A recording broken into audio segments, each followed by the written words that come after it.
Connaître son langage d'amour, c'est parler à son cœur. Bienvenue sur ma chaîne Confidence avant le mariage, une espace doux. Ici, on parle d'amour, mais pas celui des contes. Celui qu'on construit avec patience, foi et parfois des larmes. As-tu déjà aimé quelqu'un, sans savoir vraiment comment l'aimer?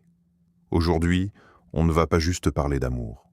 On va parler de ce qui le fait durer. Assieds-toi, respire, ferme les yeux si tu veux, et écoute avec ton cœur. Car cette vidéo pourrait changer ta façon d'aimer pour toujours. Comprendre son langage d'amour, c'est se reconnecter à ses besoins affectifs les plus profonds.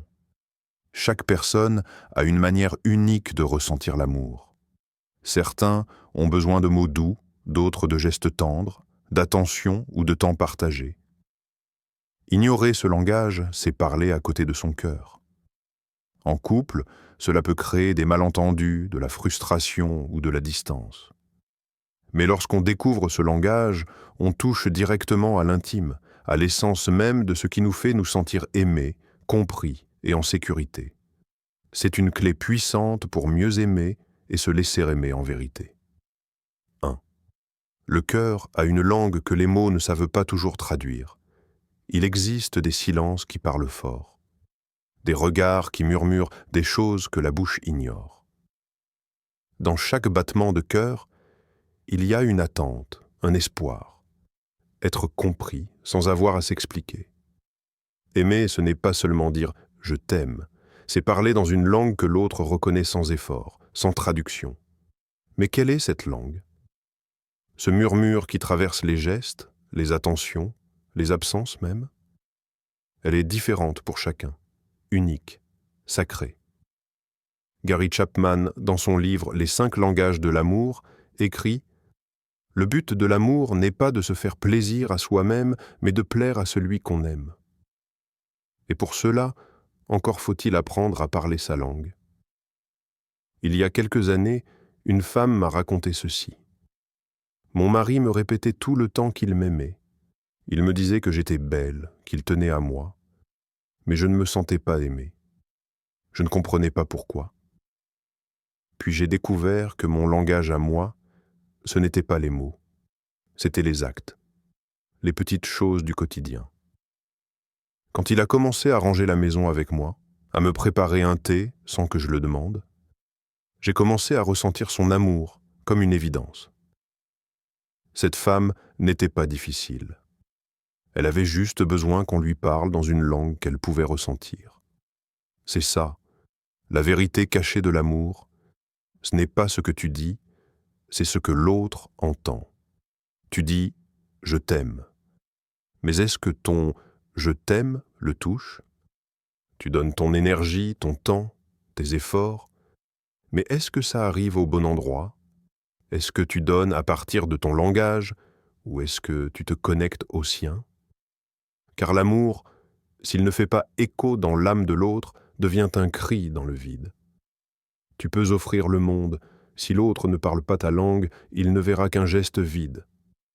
Martin Luther King disait « L'amour est la seule force capable de transformer un ennemi en ami. » Mais j'ajoute « L'amour compris est la seule force capable de transformer 2 cœurs étrangers en un seul foyer émotionnel. » Il y a 5 grands langages d'amour, selon Gary Chapman. Les paroles valorisantes, les compliments, les mots d'encouragement. Le temps de qualité, être présent, attentif, disponible. Les cadeaux, symbole d'attention et de présence. Les services rendus, faire des choses concrètes pour soulager l'autre. Le contact physique, tendresse, câlin, proximité. Chaque personne a un langage principal, un canal privilégié par lequel elle reçoit l'amour. Ne pas connaître ce canal, c'est risquer de donner beaucoup sans vraiment atteindre l'autre. C'est comme parler français à quelqu'un qui ne comprend que le japonais. Tu as beau être sincère, gentil, passionné, tes mots ne passent pas. Imagine 2 personnes sur le bord d'un lac. L'une parle et jette des cailloux dans l'eau, espérant créer des vagues qui atteignent l'autre rive. Mais l'autre est de l'autre côté, sans entendre, sans voir, L'eau est calme entre eux. Le lien est invisible. Puis un jour, l'un des deux fait le tour du lac. Il s'approche doucement, apprend à reconnaître la forme du regard de l'autre, la respiration qui se modifie quand il est touché. Et alors, sans bruit, sans forcer, l'amour devient réel, présent, ressenti. Parler à son cœur, c'est faire ce chemin. C'est sortir de soi, de sa zone de confort, pour entrer dans le monde affectif de l'autre. C'est un voyage vers une langue sans mots, une langue faite de véritables connexions. Parce que oui, ton cœur a une langue. Et il mérite d'être écouté. Il mérite qu'on l'apprenne, qu'on le découvre comme un trésor précieux.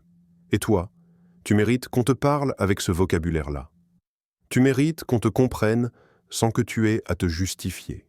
Aimer, c'est décoder, c'est traduire, c'est adapter sa voix au rythme du cœur de l'autre. 2. Il existe différentes manières de se sentir aimé, une vérité simple, mais souvent négligée. Ce qui fait battre ton cœur n'est pas forcément ce qui fait battre celui de l'autre. Et c'est là que beaucoup de relations s'essoufflent. On aime comme on voudrait être aimé, sans se rendre compte que l'autre parle une toute autre langue émotionnelle. Tu peux passer des heures à écrire des messages remplis de tendresse, alors que ton partenaire attend juste un moment de qualité, un regard posé, une vraie présence. Tu peux offrir des cadeaux, alors que ce qu'il ou elle espère, c'est un geste simple. Ranger la table, l'aider à se reposer, être un appui. L'amour ne se mesure pas à l'intention, mais à la réception. Aimer, ce n'est pas donner ce que tu as, c'est offrir ce dont l'autre a besoin. Une rencontre entre deux univers affectifs. Imagine deux planètes qui gravitent l'une autour de l'autre. Chacune a sa gravité, son atmosphère, ses besoins. Pour que l'amour circule librement, il faut comprendre la météo de l'autre, ce qui le réchauffe, ce qui l'éloigne, ce qui lui fait du bien ou du mal, même sans le vouloir. On ne peut pas aimer par automatisme. Aimer, vraiment, c'est observer, écouter, interpréter, et parfois même désapprendre. Les 5 langages de l'amour. Une carte pour le cœur. Voici ces fameuses 5 manières de se sentir aimé. Les mots valorisants. Des phrases simples mais profondes. Je suis fier de toi. Tu comptes pour moi. Merci pour ce que tu fais. Ces mots construisent, apaisent, renforcent. Le temps de qualité, ce n'est pas être ensemble physiquement, c'est être là, pleinement, sans distraction. Une vraie conversation. Un regard qui ne fuit pas. Un moment à deux, sincère. Les services rendus. Aider sans qu'on le demande. Soulager l'autre dans les petites charges du quotidien. L'amour prend parfois la forme d'une casserole lavée, d'un dossier préparé, d'un manteau tenu. Les cadeaux. Pas forcément coûteux, mais symbolique.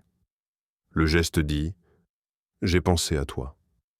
J'ai vu ça et j'ai vu toi en même temps. » Le contact physique, une caresse, une main tenue, une étreinte silencieuse. Parfois, le corps dit ce que les mots n'osent pas formuler. Le plus important, savoir ce qui nourrit ton cœur. Avant de vouloir que quelqu'un t'aime comme il faut que toi-même, tu saches ce qui te touche. Est-ce que tu t'es déjà posé cette question en profondeur? Qu'est-ce qui, en amour, me fait me sentir vivant? Parce que si tu ne le sais pas, tu risques de toujours attendre l'amour dans une forme que l'autre n'a peut-être jamais apprise à offrir. Aimer, c'est recevoir, apprendre à donner autrement. Dans un couple équilibré, chacun apprend la langue de l'autre. C'est comme un échange culturel, une traduction quotidienne, un apprentissage doux mais essentiel. Quand tu découvres ce qui parle à l'âme de l'autre, tu ne l'aimes plus de manière automatique. Tu l'aimes consciencieusement. Et c'est là que l'amour devient sacré, nourrissant, évolutif. Nous sommes tous des jardins intérieurs. Certains ont besoin de soleil, d'autres de pluie douce, d'autres encore de silence fertile. Ce qui fait fleurir, l'un peut assécher l'autre. Alors demande-toi, Qu'est-ce qui fait pousser les fleurs dans ton cœur? Et dans celui que tu veux aimer pour la vie? Troisième. Ignorer son langage d'amour, c'est marcher avec un cœur muet quand le silence ne vient pas du manque, mais de l'incompréhension. Beaucoup de couples s'aiment, mais se manquent. Ils s'aiment sincèrement, mais à côté de l'autre. Ils donnent, offrent, sacrifient, mais ce qu'ils donnent n'atteint pas. Pourquoi? Parce qu'ils ignorent le langage affectif qui anime l'autre. Et c'est là que le mal s'installe, discrètement. Pas dans le conflit, pas dans la trahison, mais dans ce silence émotionnel qui dit « je ne me sens pas vu, pas compris, pas touché ». Un cœur ignoré finit par se refermer. Lorsque tu offres des gestes d'amour qui ne sont pas reçus, tu finis par croire que tu n'en fais pas assez. Et lorsque tu ne reçois pas d'amour dans ta propre langue, tu finis par penser que l'autre ne t'aime pas. Mais souvent, ce n'est pas un problème de sentiment, c'est un problème de traduction. Un mot doux ne remplacera jamais une écoute profonde. Un cadeau ne remplacera jamais une présence sincère. Une étreinte ne remplacera jamais un service rendu. Pas si ce n'est pas ce que ton cœur attend. Se connaître, c'est commencer à s'aimer en vérité. Tu ne peux pas attendre de l'autre qu'il comprenne ce que toi-même tu ignores. Tu ne peux pas exiger qu'il remplisse un vide que tu n'as jamais nommé. Alors pose-toi, en silence, et demande-toi, qu'est-ce qui me touche profondément? Dans les moments où je me sens aimé, qu'est-ce qui a été fait? Quand ai-je ressenti le plus de vide? Et pourquoi? Ces réponses sont des clés. Elles ouvrent des portes intérieures. Elles te permettent de formuler avec honnêteté « Voici comment j'ai besoin d'être aimé ». Et ce n'est pas un caprice.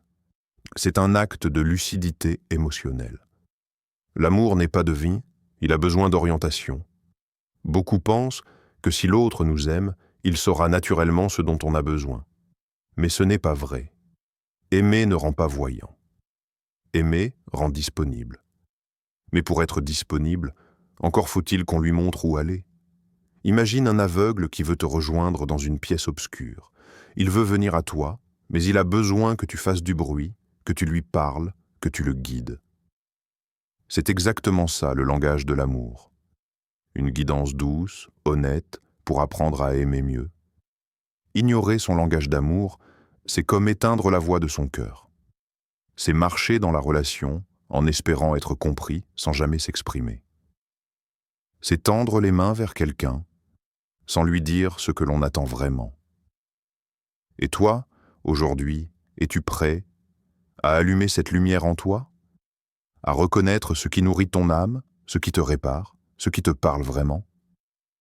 Parce que l'amour qui guérit commence toujours par une vérité intérieure. Voici ce que mon cœur attend. Quatrième. Apprendre le langage d'amour de l'autre, c'est un acte d'humilité, aimer. Ce n'est pas imposer. C'est accueillir aimer vraiment. Ce n'est pas dire « voilà comment j'aime, prends ce que je donne ». C'est dire « comment puis-je t'aimer, toi ?» Pas comme moi je le ferais, mais comme toi tu en as besoin. Et ça, c'est un pas immense. Un pas d'humilité. Car aimer, ce n'est pas seulement donner de soi.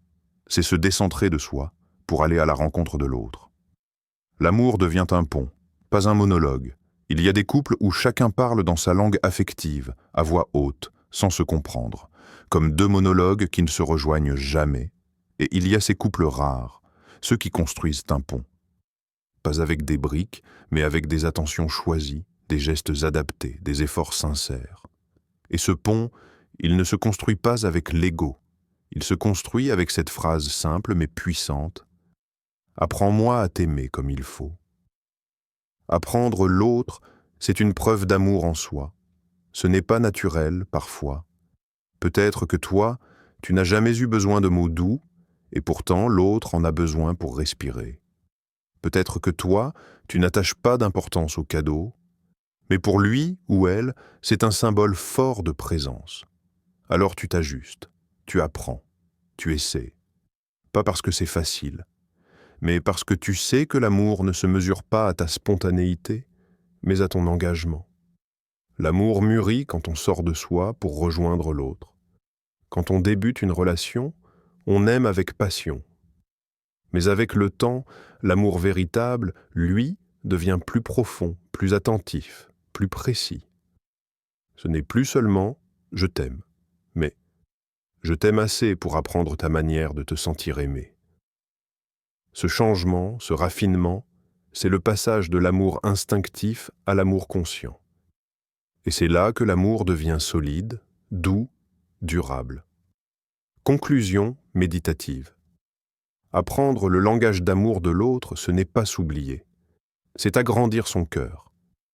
C'est dire à l'autre « Je veux t'aimer de manière à ce que tu n'aies pas besoin de douter. Je veux que mon amour te parle dans une langue que tu comprends. » Et ça, c'est un acte d'humilité, mais surtout un acte de beauté. Parler à son cœur, c'est aussi lui offrir ce qu'il attend de toi. Avant de dire « je t'aime », demande-toi si tu parles sa langue. Avant de dire « je t'aime », demande-toi « est-ce que cette phrase, dans cette forme-là, touche vraiment son cœur ?» Parce qu'il ne suffit pas d'aimer. Il faut aimer juste. Il faut aimer dans une forme que l'autre reçoit pleinement, pas juste devine ou espère. Parler à son cœur, ce n'est pas parler fort, c'est parler vrai. C'est parler en écho avec ses émotions profondes. Avant le mariage, écoute plus que tu ne supposes. Avant de t'engager dans la promesse d'une vie à deux, il y a une sagesse à cultiver. Ne présume pas, ne projette pas. Apprends. Apprends à observer sans jugement. Apprends à ressentir ce qui fait vibrer l'autre. Apprends à entendre ses silences, ses besoins subtils, ses manques invisibles. Tu ne construiras pas un mariage solide sur ce que tu crois savoir. Tu le construiras sur ce que tu acceptes d'apprendre. Aimer, c'est aussi anticiper les besoins émotionnels. Parler à son propre cœur, c'est reconnaître ses blessures, ses attentes, ses élans. Mais parler au cœur de l'autre, c'est lui offrir un espace où il peut se déposer en confiance. Quand tu sais ce dont ton ou ta partenaire a besoin pour se sentir aimé, et que tu lui offres cela avec générosité sans attendre de retour immédiat, l'amour devient alors un refuge. Pas une tension, pas une interrogation. C'est là que la relation s'enracine profondément, émotionnellement, vraiment. Une relation qui parle le langage du cœur est une relation qui dure. Ce n'est pas la beauté, ni la passion, ni même les projets communs qui rendent une union durable. C'est la compréhension affective. C'est ce moment où l'un peut dire à l'autre « Je t'ai vu. J'ai compris ce que ton cœur appelle, et j'ai choisi d'y répondre. » Ce genre d'amour ne s'improvise pas. Il se construit, il se cultive. Il se choisit chaque jour en conscience. Conclusion méditative et profonde. Avant de te marier, pose-toi cette question sacrée. Est-ce que je sais aimer cette personne dans sa manière d'aimer ?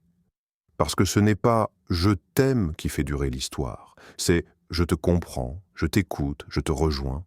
C'est « je reconnais la forme unique de ton cœur et je choisis d'y répondre librement ». C'est là que l'amour devient une maison. Pas un combat, pas une survie. Une maison où deux cœurs respirent dans la même langue. 6. Aimer, c'est apprendre à traduire l'invisible. L'amour ne se voit pas toujours, il se ressent. Tu peux dire « je t'aime » sans qu'on le croie. Et parfois, sans un mot, quelqu'un te fait sentir que tu comptes, profondément. Parce que l'amour n'est pas seulement un mot. C'est une énergie subtile, une vibration, une attention silencieuse qui enveloppe, rassure, répare. Apprendre le langage de l'amour, c'est apprendre à traduire ce qui ne se dit pas. C'est percevoir ce qui se cache derrière un regard fatigué, une parole sèche, un besoin non exprimé. Derrière chaque comportement, une demande d'amour camouflée. Parfois, l'autre s'éloigne. Pas parce qu'il ne t'aime plus, mais parce qu'il ne se sent plus compris, parce que son cœur ne reçoit plus de réponse dans sa langue. Il ne sait peut-être même pas comment l'expliquer. Alors il se tait, il se protège, il se ferme. Et c'est là que l'amour véritable intervient, non pas pour exiger, mais pour décoder, pour deviner avec douceur ce que l'autre ne sait pas formuler. Aimer, c'est aussi se former à l'émotion de l'autre. Tu ne peux pas aimer pleinement sans être curieux du monde émotionnel de l'autre. C'est comme voyager dans un pays inconnu.